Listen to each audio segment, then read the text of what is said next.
بسم اللہ الرحمن الرحیم۔ Hello guys, welcome to our channel. یہ سیریز ہے مسلمانوں کے حقوق، یعنی کہ ایک مسلمان کے دوسرے مسلمان کے اوپر کیا حقوق ہیں۔ اکثر ہم اپنی ایروگینس اور تکبر کی وجہ سے دوسرے شخص کے ساتھ سلام نہیں لیتے۔ ہم یہ سمجھتے ہیں کہ ہم اگر دوسرے شخص کے ساتھ سلام کرنے میں پہل کریں گے تو میرا رتبہ کم پڑ جائے گا، یا اکثر ہم یہ سمجھتے ہیں کہ میرا رتبہ اونچا ہے اور مجھے پہلے سلام نہیں کرنی، بلکہ جو مجھ سے نیچے ہے، جو مجھ سے رتبے میں کم ہے، اسے مجھے پہلے سلام کرنی چاہیے۔ آئیے ہم دیکھتے ہیں کہ اس بارے میں آپ صلی اللہ علیہ وسلم نے کیا ارشاد فرمایا۔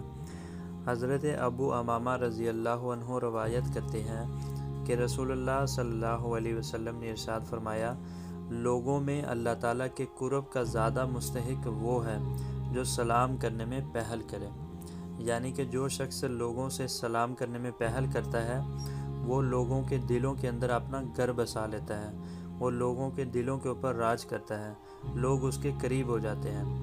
ایک اور حدیث شریف میں ہے، حضرت عبداللہ رضی اللہ عنہ سے روایت ہے کہ نبی کریم صلی اللہ علیہ وسلم نے ارشاد فرمایا، سلام میں پہل کرنے والا تکبر سے بری ہے، یعنی کہ جو شخص سلام کرنے میں پہل کرتا ہے اس کے اندر تکبر نہیں آ سکتا۔ اللہ تعالی ہم سب کو عمل کرنے کی توفیق عطا فرمائے۔